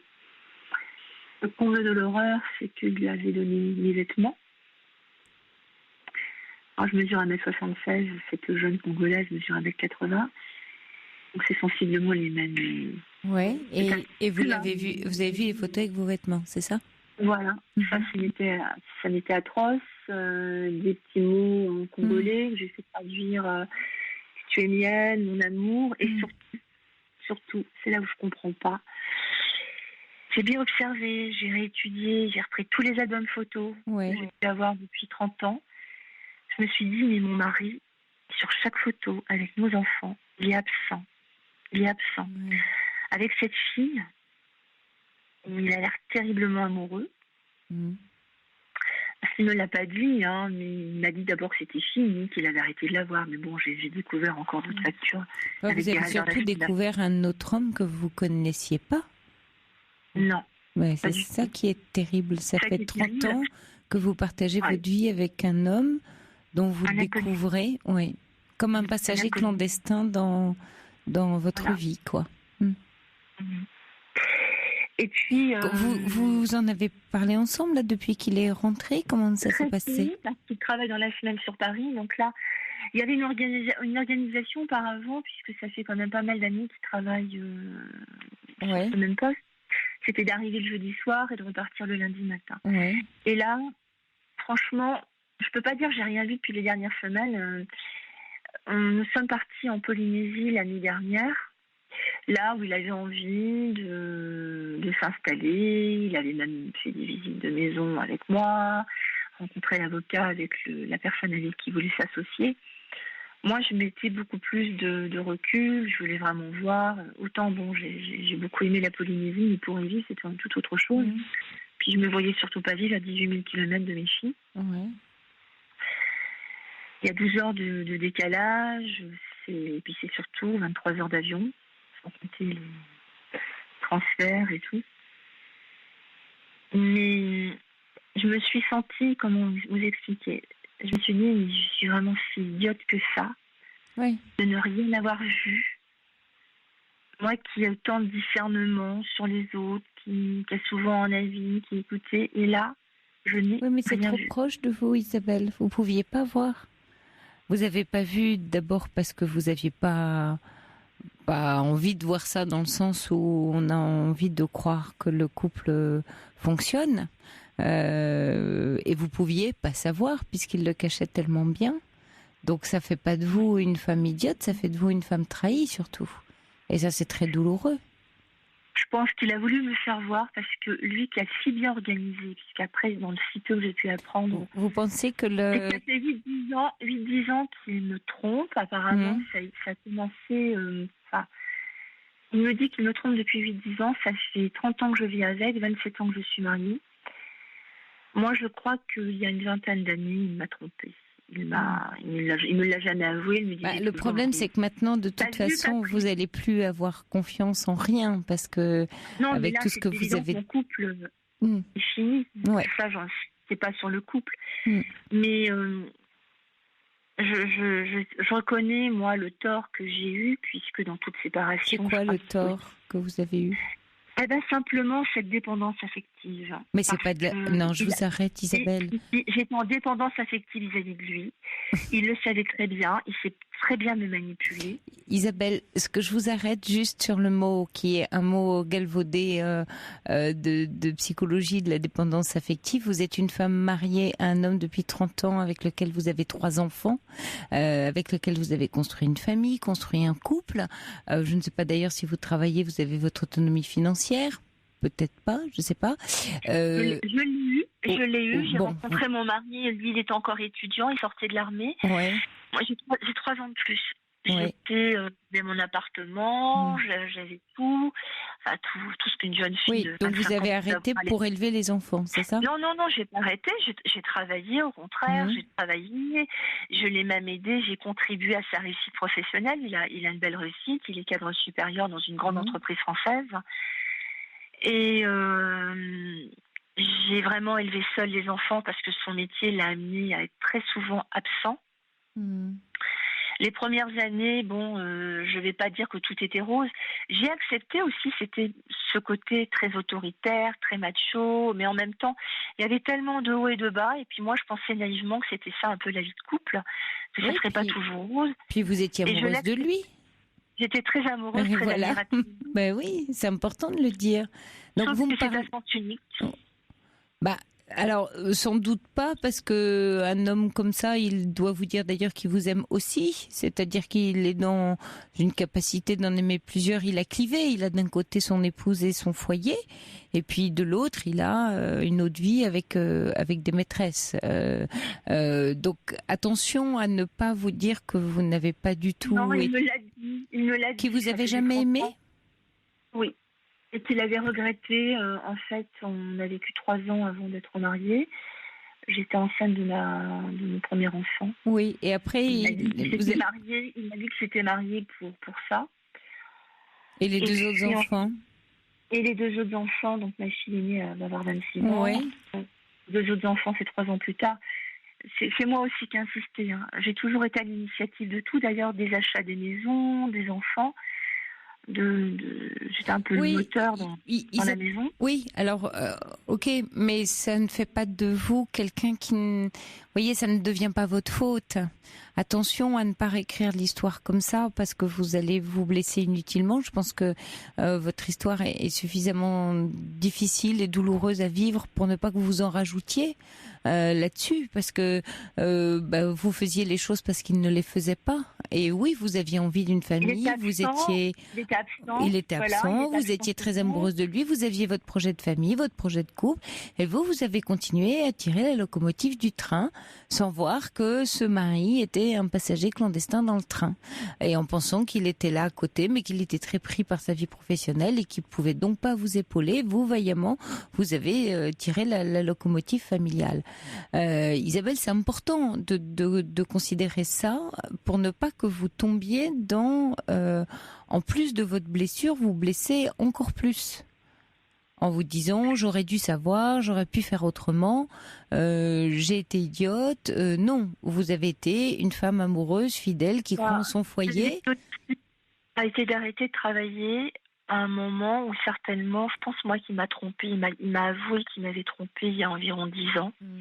C'est la période à laquelle j'ai arrêté de travailler.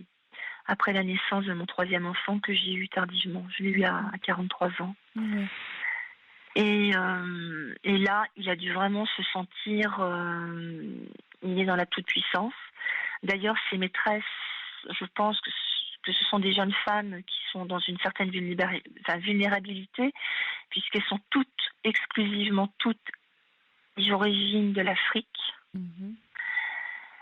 sans travail et jeunes. Donc elles sont vraiment à sa soumission. Et pour moi, c'est vraiment ce qu'il recherche, c'est de soumettre. Il a certainement un gros problème de reconnaissance de lui-même. Oui, très certainement. Alors, il en a dans son travail. Il en a dans son travail, puisqu'il est reconnu professionnellement. Il a un poste hyper intéressant, très valorisant. Non, moi, mon travail, j'ai dû l'arrêter. J'étais dans la fonction publique territoriale, j'étais cadre B, j'étais chef de service, j'aurais pu continuer et passer. Je n'ai pas pu, j'ai arrêté parce que ça m'était difficile. Avec mes filles, j'ai mis un point d'honneur à les élever, à leur apporter ce que moi, j'avais pas pu avoir enfant, puisque c'était vraiment un grand vide affectif. En fait, j'ai voulu tout donner, ce que je n'avais pas eu, à mon grand désespoir, puisque à l'heure d'aujourd'hui, eh bien, au tout début de la découverte de l'infidélité, ma fille aînée, pourtant, qui est psychologue clinicienne, qui pratique son métier. Oui. Elle m'a même aidée à chercher des trucs. Je lui ai dit, moi, ton père, ça reste ton père. Je lui ai demandé la neutralité. Oui. Et mon mari, vous allez me dire peut-être que c'est encore galvaudé, mais moi, je le pense vraiment. C'est un pervers narcissique qui a su je parlais du terme. Oui. Oui, mais sa fille, il a su la manipuler, ainsi que ma deuxième fille. Bon, ma deuxième fille est plus jeune et puis elle est encore en études. Et cet après-midi, j'avais encore des messages. Bon, mon avocate m'a dit de ne plus du tout y répondre. Il sait que j'ai un fort quotient émotionnel et que je vais vite craquer s'il m'envoie sans cesse. Ouais. Et vous disiez quoi sur votre fille ? Qu'est-ce qui se passe ? Votre fille, vous avez plus de lien avec vos filles ? Eh bien, au début, ma fille me dit bon, je suis. Ce que je vois, c'est une femme qui a toujours été malheureuse dans son couple. C'est le moment de vivre enfin. De te réaliser, c'était très gentil. Et ce petit message qu'elle m'avait écrit tout au début, je me le redisais. Oui. Après, j'ai plus une nouvelle. Bon, je me suis dit, pendant une semaine ou deux, elle a Et son père me faisait un malin plaisir de montrer qu'il avait des nouvelles de sa fille, de son autre fille, Eleonore.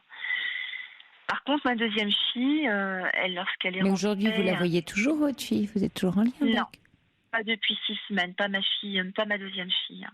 Ma fille aînée, je l'ai revue, elle m'a envoyé un message au bout de 4 semaines. Mais elle vous dit quoi? Oui. Elle me parlait d'autre chose. Elle m'a parlé, tiens maman, excuse-moi, je pars en voyage à l'étranger, là j'aurais besoin... C'est important que vous parliez avec elle. Vous ne perdez pas le terrain. Elle refuse. Je comprends pas.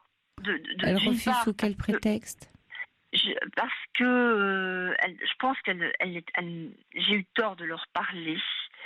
Moi, je demandais pas qu'elles prennent parti pris. C'est évident que leur père, ça restera leur père.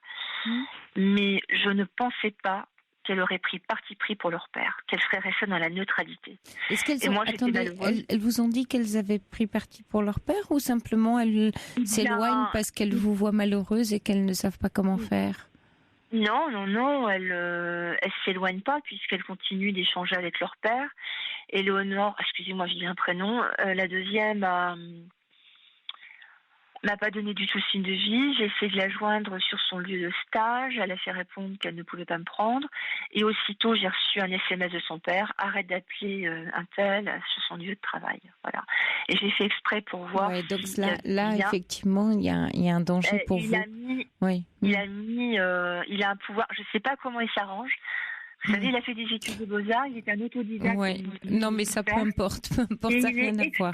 Oui, ça n'a rien à voir, Isabelle. Oui, c'est bien ce qui se passe pour vous.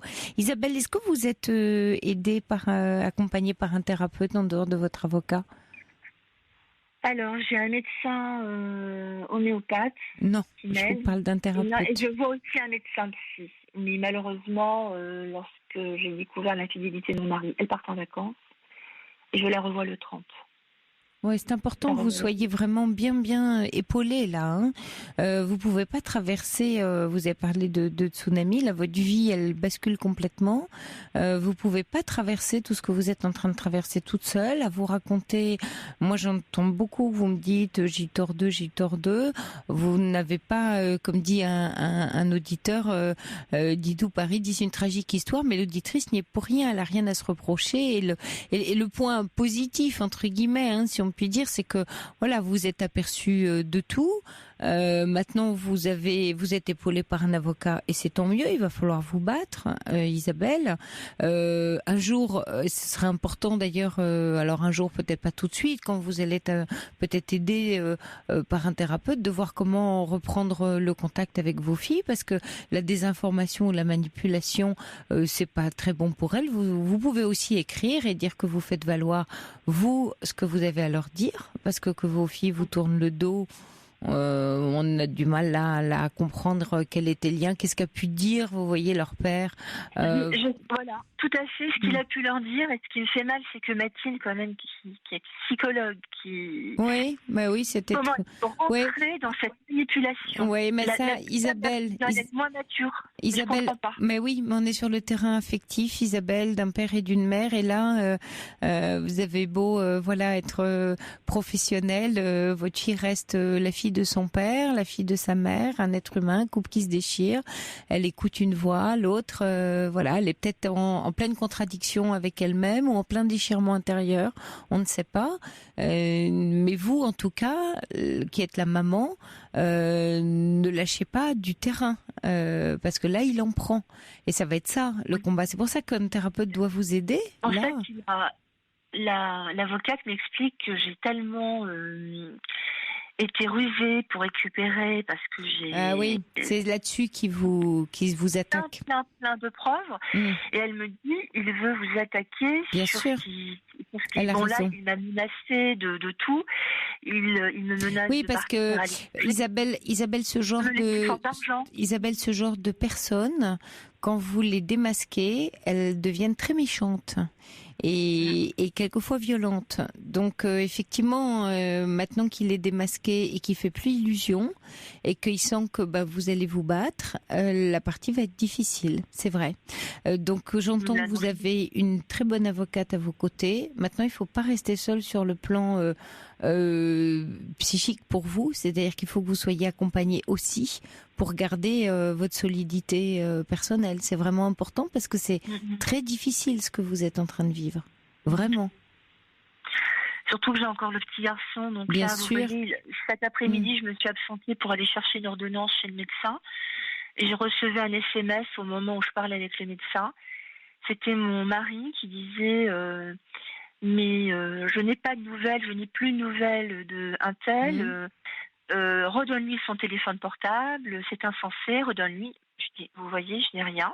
Je suis rentrée aussitôt à mon domicile. Je dis, mais tu n'as pas répondu à papa. Oh, il me dit, je fais pas attention, je veux jouer. Ben voilà, il va jouer. Et même ma fille, celle qui est psy, rentre là-dedans. Elle est à l'étranger actuellement en vacances. Elle lui envoie sur WhatsApp, maman, je t'ordonne de redonner le portable à Maëlle. Enfin, c'est. Oui, ils se sont montés une histoire. Ouais. Isabelle. Ils veulent monter un dossier contre l'avocat qui n'a aucune valeur. C'est ce que m'a dit mon avocate. Isabelle, j'espère que vous aurez entendu ce que je vous dis ce soir. On a d'autres auditeurs qui attendent aussi pour l'émission. Mais voilà, vous traversez un moment excessivement difficile et compliqué, avec plein de pièges dans tous les sens. Donc, ne restez absolument pas seul dans ce moment. Et je vous souhaite vraiment, vraiment beaucoup, beaucoup de courage, Isabelle. Je vous remercie beaucoup. Merci de nous avoir appelés. Courage à vous. Au revoir. Bonsoir, Octavie. Bonsoir. Bienvenue. Oui. Le soupir. Le soupir. Bon, voilà. Le soupir, c'est ouf. Oui. Et puis après, je me lance. Un gros soupir parce que, voilà, en fait, la question que je rumine, la question que je rumine depuis des mois, je vais enfin la poser ce soir et depuis le mois d'août l'année dernière, je pense à cette question. Alors voilà, je vais dresser un tableau assez bref pour qu'on ait le temps d'en discuter après. J'ai la chance de vivre une séparation qui a bien sûr été douloureuse, mais j'ai la chance d'avoir une séparation qui s'est relativement bien passée, en tout cas qui se passe bien. On s'est bien remis. Au début, ça a été très violent, mais on s'est bien remis. On est parents responsables. Il est père responsable. La maison dans laquelle j'habite actuellement, comme lui, il a les moyens et que moi, j'en ai pas du tout. C'est lui qui l'a acheté pour que je n'ai pas à payer de loyer sur la pension alimentaire qu'il me donne. Il est responsable parce qu'il veut que ses enfants soient Vous parlez de votre ex-mari là, Octavie. Voilà. Oui, d'accord. D'accord. Voilà, donc cette situation est très claire. Moi, de mon côté, voilà, c'est très très clair. Ce qui veut dire qu'il vient ici le week-end pour être avec les enfants quand c'est son week-end, parce que sa maison est moins agréable pour les enfants. Donc, il vient dans cette maison et puis moi, je vais de mon côté chez mon amoureux. J'ai une vie, moi, qui est très très heureuse de mon côté. J'ai refait ma vie j'ai refait ma vie. On refait jamais sa vie, on la continue, mais voilà, moi j'ai ma vie qui va bien, qui va très très bien. D'accord. Qui va très très bien. Il y a donc presque 5 ans quand nous nous sommes séparés, 3 mois à peu près après notre séparation. Ma fille avait 13 ans, mon fils avait 9 ans. Je dois préciser qu'on a adopté nos enfants, qui donc ils ont déjà vécu des choses un petit peu particulières dans leur enfance. J'allais dire le prénom, j'ai pas dit le prénom. Surtout ma fille qu'on a eue tard, puisqu'elle avait presque 6 ans, donc elle a quand même certains souvenirs et un certain vécu douloureux. Mon fils, quant à lui, on l'a eu beaucoup plus tôt, donc pour lui c'est moins prégnant, c'est moins. Mais voilà quoi. Donc 3 mois à peu près après notre séparation, alors qu'il faisait des courses dans un hypermarché, ma fille me dit qu'une femme s'est précipitée vers eux en disant, une fois de plus j'allais dire le prénom, en disant le prénom de mon ex-mari, en disant le prénom de mon ex-mari, et que ça a choqué bien sûr mes enfants et que bien sûr ils ont fouillé dans le portable de leur père et bien sûr, ils ont compris que c'était la nouvelle amoureuse de leur père. C'était quand même rapide, 3 mois après notre séparation. Donc, ça a vraiment traumatisé ma fille. Est-ce que c'est le hasard est-ce que c'est dû à la séparation? Est-ce que c'est la crise d'adolescence? Est-ce que c'est ce choc-là? Ma fille, après, a vécu des choses très, très, très, très, très, très dures, de drogue, d'alcool, de sexe, une crise d'adolescence. Je vais pas reprendre le mot d'Isabelle, un tsunami. Ma fille, à l'époque, pour moi, ça a été... oui. Ouais. Oui, très difficile. Oui, et en même temps, vous faites terrible. Oui, mais vous faites le lien avec la rencontre parce que vous avez un compagnon. En quoi le fait que le père ait une compagne les choquerait plus et serait plus bouleversant pour eux? Parce que cette femme est mariée. Oui. Mon ton va durcir. Oui. Parce que cette femme est mariée, parce que moi, mon amoureux, il rencontre mes enfants vont chez lui. Il se recrée quelque chose. Je ne vis pas avec lui, mais il me voit heureuse avec lui. Et ils sont heureux de me voir avec lui. Oui. Mais cette femme, elle est mariée. Et quand vous les avez, vous, le week-end... Cette femme, elle refuse de voir mes enfants. Mes enfants, ils veulent la voir. Ça fait 5 ans qu'ils veulent la voir. Ça fait 5 ans qu'ils veulent qu'elle existe. Mais ça fait 5 ans que elle refuse. Oui, attendez, Octavie, ça fait 5 ans que votre ex-mari a une liaison avec elle, avec cette femme mariée. Oui. D'accord. Oui, mais surtout après notre séparation.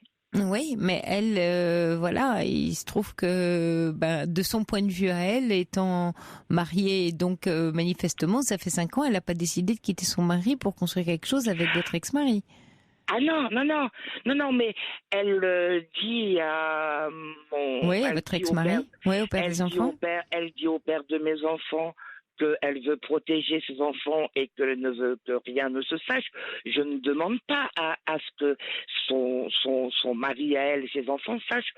Je souhaite juste lui faire part de la demande de mes enfants qui ont souffert de ça, qui ont été traumatisés par ça. Et ils souhaiteraient qu'elle existe. Oui, j'entends qu'elle leur bien. dise aujourd'hui: bonjour, oui, j'existe. Mais ils le savent, ils l'ont vu au supermarché. Ou alors que leur père, il y a 5 ans, quoi. Depuis, ils s'entassent un peu là-dessus, ils prennent des photos, etc. Enfin, ils prennent des photos de quoi? Ils prennent des photos de quoi? Ils piquent les photos sur leur téléphone de leur père. De leur père. Et pourquoi leur père, puisque vous avez des bons rapports avec le papa, vous en avez parlé avec lui de ce que vivaient les enfants, de l'histoire des photos, de tout ça? Vous lui avez dit à lui? C'est lui qui est concerné, plus qu'elle. Ah, mais combien de fois je lui ai dit? Oui, et qu'est-ce qu'il vous répond? Combien de fois je lui ai dit? J'en ai même, bien sûr, je lui ai dit. Oui, et qu'est-ce qu'il vous dit? Et même devant ma fille. Oui.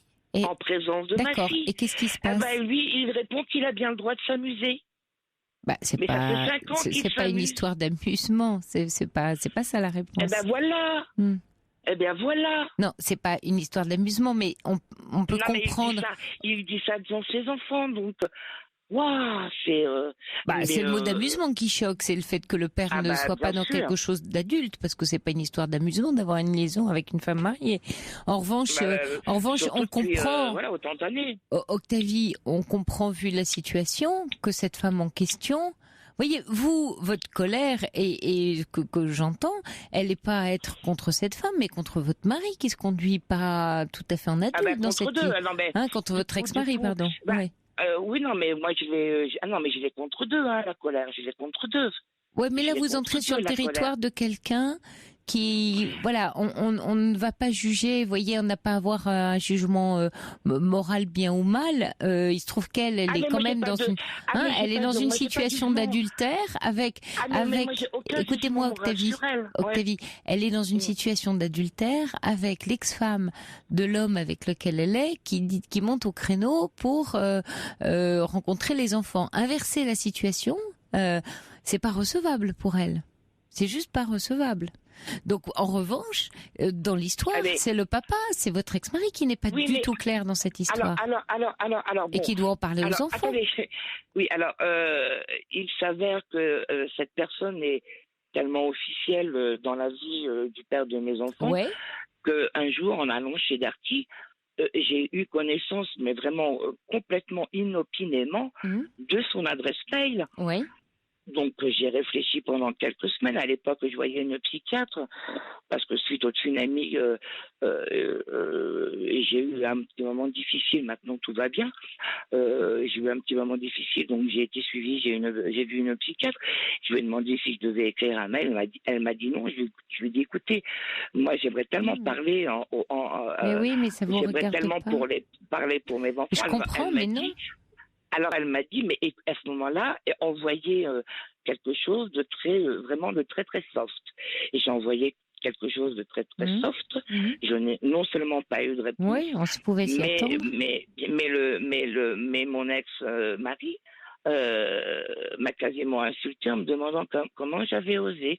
Alors, je lui ai expliqué quelle était la demande des enfants, puisque à lui, quand je lui demandais à lui, je n'avais pas de réponse, ou en tout cas des réponses qui n'étaient pas satisfaisantes, puisque en effet, devant les enfants, il disait qu'il avait bien le droit de s'amuser. Et j'avais envie d'avoir une réponse. Peut-être. Mais non, c'est pas votre domaine. Vous rentrez dans un territoire qui n'est pas le vôtre. Et donc, dans ces cas-là, vous n'êtes pas légitime à être sur ce sujet-là. Alors donc ma fille sera tout le temps en conflit avec son père, puisqu'elle lui reproche. Mais vous êtes un couple séparé. Vous êtes un couple séparé, donc vous êtes dans votre relation avec vos enfants, le père est dans sa relation avec les enfants. Vous pouvez en parler au père et défendre tout à fait la cause de vos enfants auprès du père en disant que vous êtes très soucieuse. Comme il n'entend pas, donc j'ai plus rien à dire. Que vous êtes très soucieuse de l'équilibre de vos enfants, mais après ça lui appartient, c'est la vie, et vous devez vous communiquer aux enfants, parce que ce qui est important à ce moment-là, c'est la parole de la mère qui peut tout à fait dire que vous êtes désolé pour eux, que voilà votre ex-mari ne soit pas à l'écoute de ce sujet et de leur demande, mais qu'il est impossible d'accéder à cette demande. Là, il faut que vous le disiez à vos enfants. Ça c'est fait. Oui. Ça s'est fait puisque. Mais ils sont en âge de. Le jour où il a dit devant eux qu'il avait bien le droit de s'amuser, je venais expressément lui demander de faire part de la demande des enfants devant les enfants, et ils ont eu la réponse. Alors à ce moment-là, l'affaire est close. L'affaire est close. Vous êtes frustré et en colère parce que frustré, et ça va ensemble, parce que vous n'accédez pas, enfin cette femme et votre ex-mari n'accèdent pas à ce que vous souhaiteriez pour vos enfants, à ce que vos enfants souhaitent. Ça n'est pas de votre ressort. Donc vous vous battez contre quelque chose qui n'est absolument pas de votre ressort. Donc lâchez, parce que c'est pas votre domaine, et vous ferez du bien à vos enfants. C'est terrible. La conclusion, c'est que finalement, quand on s'efforce de tout bien mettre à plat, de tout bien faire, qu'est-ce que ça veut dire tout bien mettre à plat, et le on? Quand je m'efforce de vouloir faire bien les choses, alors je ne suis pas récompensée? C'est ça que vous dites? Non, parce que j'entendais en effet. Comme dit Yvan, c'est pas votre vie, vous êtes divorcé. Non. C'est la vie de votre ex-mari. Ouais, mais je comprends pas alors. Je comprends pas alors. Vous n'êtes pas d'accord. C'est pas que vous ne comprenez pas. Non, mais le rapport qu'il a avec ses enfants. Oui. Alors. Oui, vous ne comprenez pas, vous n'êtes pas d'accord. C'est pour ça d'ailleurs qu'on divorce souvent, c'est qu'on n'est plus d'accord. Vous n'êtes pas d'accord avec votre ex-mari. Alors soit il reste un peu de, je sais pas, de jalousie, de sentiments, de choses qui vous appartiennent et qui sont à ce moment-là et qui nourrissent les émotions qui vous agitent en ce moment. Mais là, vous n'êtes pas du tout légitime à vous mêler de cette histoire-là. Elle ne vous appartient pas, cette histoire. Vous restez par contre la maman de vos enfants. Vous avez une opinion, que ça vous mette en colère, que vous ne soyez pas d'accord. Ça vous appartient. Comme dit un autre auditeur, l'ami de ce monsieur a autant le droit de refuser de voir les enfants que cette auditrice souhaite qu'ils se voient. Donc vous n'avez ni droit ni revendication à voir. Vous pouvez le déplorer, vous pouvez être en colère. Ça ne vous plaît pas. Vous n'êtes pas d'accord. Tout ça, ça vous appartient.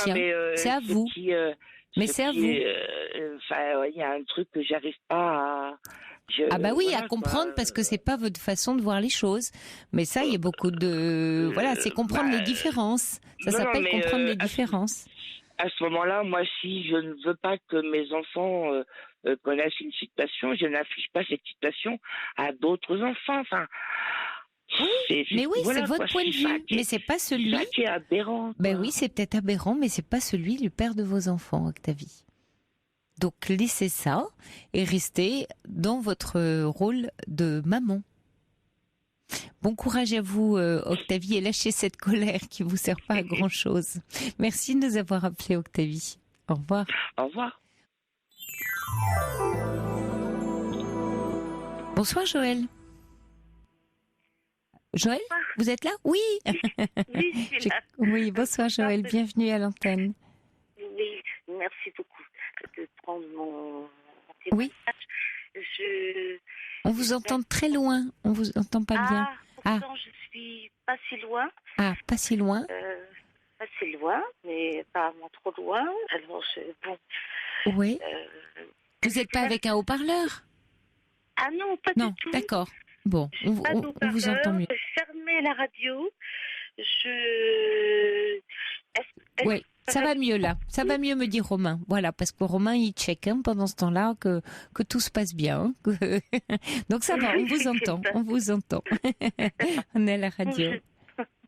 Je ne bouge pas d'un millimètre. D'accord. Je reste là. Bon. Oui, je m'étais permise de demander à intervenir. Oui. J'ai été très touchée par l'intervention du monsieur. Oui. Qui faisait par Michel, par Michel qui voilà. Voilà, tout à fait. Son prénom m'échappait. Michel qui est un aveugle depuis 1 an. Voilà. Oui. Donc c'est quelque chose qui m'a beaucoup touchée. En plus, j'ai trouvé que c'était quelqu'un qui parlait sans dramatiser, on va dire, de ce terrible handicap. Moi, je suis ce que j'expliquais à Quentin.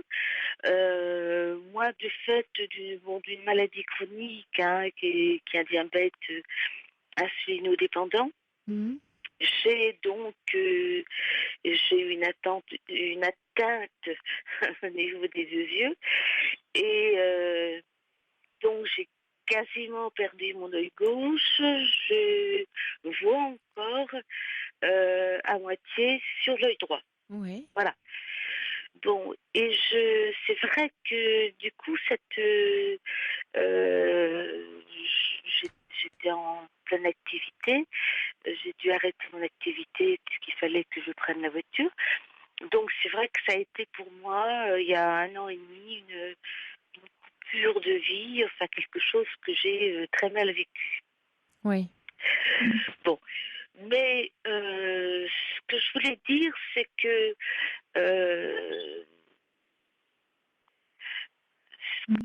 ce que je voulais dire, c'est que en ce qui me concerne, moi j'ai eu du coup quand même la possibilité de me recentrer, puisque j'étais un temps en maladie, me recentrer sur des intérêts et des passions qui existaient avant. Avant. Oui, lesquels par exemple? Oui. Alors, entre autres, je dirais l'écriture. Oui. J'ai eu la chance de me faire publier dans un domaine professionnel. Oui. Voilà. Et que mon éditeur attend, parce que je lui ai pas dit que j'étais à moitié borgne, enfin, je sais pas. Bon. Donc attend un autre ouvrage sur la question de la maltraitance et tout ça. Oui. Donc c'est quelque chose qui me tient. J'ai beaucoup de mal effectivement à écrire sur l'ordinateur. J'ai la chance de pouvoir enregistrer. Oui. Voilà. Oui. C'est ce que disait Michel aussi. Oui. Oui, tout à fait. Et j'ai 2 enfants qui tapent le texte sur l'ordinateur. Ah oui, qui vous aident. Donc, voilà. Ils ont quel âge vos enfants, Joël? 21 et 23. Et ils habitent toujours avec vous? Alors, l'un habite chez son père, l'autre non, vit à Paris pour finir ses études, mais je les vois toutes les semaines, ils sont très très proches, je pense très touchés par ce qui se passe, même s'ils ne veulent pas du tout s'apitoyer sur mon cas, parce qu'ils considèrent que je ne sais pas... Oui, que vous n'êtes pas un cas perdu, quoi. Oui, c'est ça. Mais en tout cas, ils sont très présents, ce que j'entends. Ah, ils sont très formidable présents. pour vous. Oui. Ah oui, pour moi, oui. C'est évident. Donc là, ils tapent mes textes et il y en a un qui va partir. Non, là, sur le... Oui. Ouais. Et de quelle façon, Joël, comme en fait c'est le témoignage de Michel qui vous a donné envie d'intervenir. En quoi vous vous êtes retrouvés dans le témoignage de Michel? Qu'est-ce qui vous a marqué en fait en l'écoutant? Qu'est-ce qui a résonné en vous? Vous vous êtes dit c'est ce que je vis, oui. Oui, moi c'est ce qui a résonné en moi, c'est le courage de ce monsieur. Que vous partagez, semble-t-il, que vous avez aussi, oui. Oui, tout à fait, parce que je pense que de ne pas voir ou de beaucoup moins voir est un fort handicap en fait. Oui, bien sûr. Et donc là, pour l'instant, moi, je peux encore me servir de mon demi-œil, voilà. Et je peux, heureusement, parce que je ne sais pas si je pourrais vivre sans ça, je peux donc, avec une grosse loupe, lire quand même. Et vous pouvez vous déplacer non. Et je peux, je peux me déplacer. Mais vous ne pouvez plus conduire, par contre. Vous n'êtes plus autonome. Non. Oui, c'est ça. Oui, je suis plus autonome, donc je suis... Est-ce que vous devez du coup anticiper une cécité totale et commencer à apprendre, ou c'est dans vos projets? Comment vous voyez l'avenir? Alors, l'avenir, pour l'instant, ce que m'en disent, en tout cas les médecins qui me disent, pour eux, c'est pas complètement catastrophique, même si mon œil à gauche continue à décliner, donc c'est celui qui voit le moins bien. Dans la mesure où effectivement j'ai eu la chance, je ne sais pas si on peut dire ça comme ça, j'ai eu la chance d'être opérée de deux, comment dire, on m'a enlevé les deux vitrectomies, là on en fait les mots, et qui apparemment, parce que saignait, le vitré saignait, apparemment cela m'a sauvé quand même, à préserver, donc à empêcher que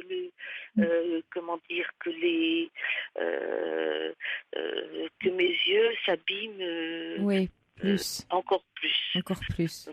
Voilà. Donc je reste, c'était ça un petit peu que je voulais dire. C'est vrai que beaucoup de personnes sont très, et je les comprends parce que c'est quand même un choc de découvrir qu'on peut, c'est des choses qu'on voit plus. Moi, il y a des gens que je ne reconnais plus dans la rue, etc. Mais je